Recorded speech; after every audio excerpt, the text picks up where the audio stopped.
S न्यूजमध्ये आपलं पुन्हा एकदा स्वागत। गोकुळ दूध संघाच्या 410 सभासद संस्थांना मोठा दिलासा मिळालाय। सहकार न्यायालयानं गोकुळच्या प्रशासक मंडळानं सभासदत्व रद्द करण्यासाठी केलेल्या कारवाईला स्थगिती दिली आहे।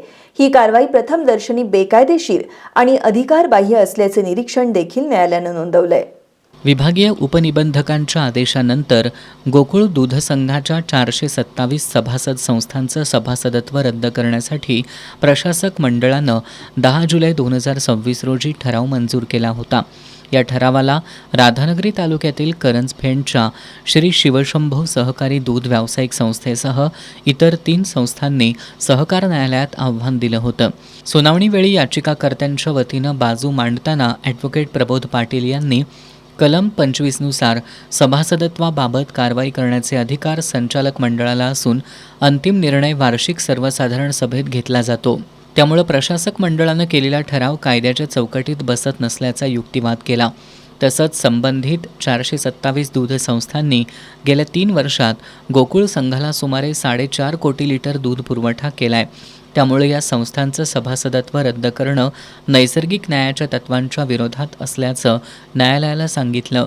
त्यानंतर न्यायालयानं महाराष्ट्र सहकारी संस्था अधिनियमाच्या कलम 25चा आधार घेत प्रशासक मंडळानं केलेली कारवाई अधिकारबाह्य आणि बेकायदेशीर असल्याचं प्रथमदर्शनी नमूद केलं। संबंधित ठरावाच्या अंमलबजावणीला स्थगिती आणि मनाई आदेश दिला।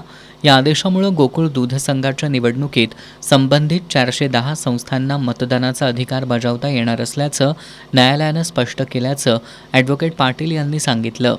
आज सहकार न्यायालयात दावा क्रमांक 215/2026 या दाव्याच्या कामी सहकार न्यायालय क्रमांक 1च्या न्यायमूर्तींनी गोकुळ संघाच्या प्रशासक मंडळानं 10 जुलै 2026 रोजी ठराव क्रमांक 4D हा करून एकूण 410 संस्थांच्या बाबतीत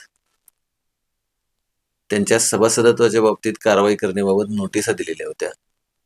त्या नोटिशी अन्वये कारवाईचे त्यांनी त्यांचं साधारण कारवाईचे त्यांचे प्रयत्न दिसत होते। त्याविरुद्ध आम्ही हा दावा दाखल केलेला होता। प्रथमतः ह्या 410 संस्थांच्या बाबतीत विभागीय उपनिबंधक सहकारी संस्था दुग्ध पुणे यांनी निर्देश दिले होते 79(1) प्रमाणे।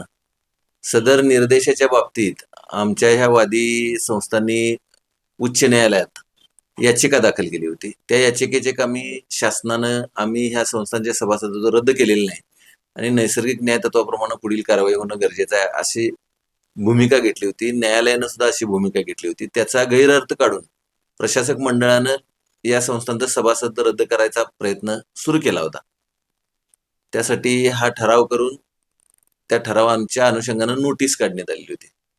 न्यायालयानं आपला ह्या मनाई अर्जावर निर्णय देताना प्रशासक मंडळाला अशा पद्धतीचे धोरणात्मक निर्णय घेण्याचे अधिकार नाहीत आणि एखाद्या संस्थेचं किंवा कोणत्याही सहकारी संस्थेच्या सभासदाचं सभासदत्व जर रद्द करायचं झालं तर सहकार कायद्यातल्या ज्या तरतुदी आहेत कलम 35 नियम 28-29 किंवा गोकुळच्या बाबतीत म्हणायचं झालं तर पोट नियम कलम 10 आणि पोट नियम 7 मधल्या तरतुदीचा अवलंब करून सभासदत्व रद्द करणं गरजेचं आहे आणि हे सगळे अधिकार प्रत्येक सहकारी संस्थेच्या वार्षिक सर्वसाधारण सभेला प्राप्त झालेले आहेत। 30 दिवसाची वार्षिक सभेच्या आधी नोटीस देणं गरजेचं आहे। या सगळ्या गोष्टीचा उहापोह करून सकृतदर्शनी प्रशासक मंडळानं केलेला ठराव हा अंमलबजावणीला अपात्र असल्यामुळं त्या ठरावाची अंमलबजावणी आणि पुढील कारवाई करू नये असे मनाईचे आदेश आज दिलेले आहेत। त्यामुळं या सारख्या वादीसारख्या ज्या संस्था आहेत एकूण 410 या संस्थांच्या सभासदत्वाबाबत त्यांना दिलासा नक्की न्यायालयानं मिळवून दिलेला आहे। दरम्यान 410 सभासद संस्थांच्या वतीनं दावा दाखल केलेल्या राधानगरी तालुक्यातील करंजफेंडचे शिवशंभो दूध संस्थेचे चेअरमन विपुल वागरे यांनी प्रशासनाच्या खांद्यावर बंदूक ठेवून आमच्या संस्था संपवण्याचा घाट घालणाऱ्या लोकांना ही मोठी चपराक असल्याचं म्हटलंय। आम्हाला प्रशासकांनी 410 संस्थांना नोटीस पाठवली होती की तुमचे सभासदत्व का कमी करू, तर त्याच्या विरोधात आम्ही सहकार न्यायालय कोल्हापूर येथे गेलो होतो। तर सहकार न्यायालयानं या ठिकाणी संस्थेच्या बाजूने निकाल दिलेला आहे आणि तिने केलेला ठराव हा रद्द केलेला आहे. प्रशासकाला धोरणात्मक निर्णय घेण्याचे अधिकार नाहीत असं मेहरबान कोर्टानं सांगितलेलं आहे. यात आम्ही प्रबोध पाटील साहेब यांनी काम पाहिलेलं आहे. तर मला सांगायचं आहे की गेली 3 वर्षे आम्ही हे सभासद झालेलो आहे. 3-4 वर्षे आणि कोट्यावधी 4-4.5 कोटी लिटर दूध ह्या दूध संस्थेने दूध संघास पुरवठा केलेला आहे. आणि दूध संघाच्या 20 लाख लिटर प्रतिदिन दूध वाढीमध्ये या संस्थेचं मौलिक असं वाटा आहे. तर त्यांच्या पाठीमागून प्रशासकांच्या खांद्यावर बंदूक ठेवून काही मंडळी आपली राजकीय पोळी भाजत आहेत. त्यांना या ठिकाणी माझं या तुमच्या निमित्तानं सांगणं आहे की तुम्ही धंदा बंद करा आणि जे चुकीचं आहे हे कोल्हापूर आहे, चुकीला चूक म्हणते, हे करू नका. कित्येक संसार ह्या कोल्हापूर जिल्हा दूध उत्पादक संघामुळे या ठिकाणी कोल्हापूर जिल्ह्यातले अवलंबून आहेत. हे संस्था रद्द करण्याचा घाट गाठला आहे, तो थांबवा, एवढ्या निमित्तानं माझं सांगणं आहे. सहकार न्यायालयाच्या या आदेशामुळं गोकुळच्या आगामी निवडणूक प्रक्रियेला नवं वळण मिळण्याची शक्यता आहे.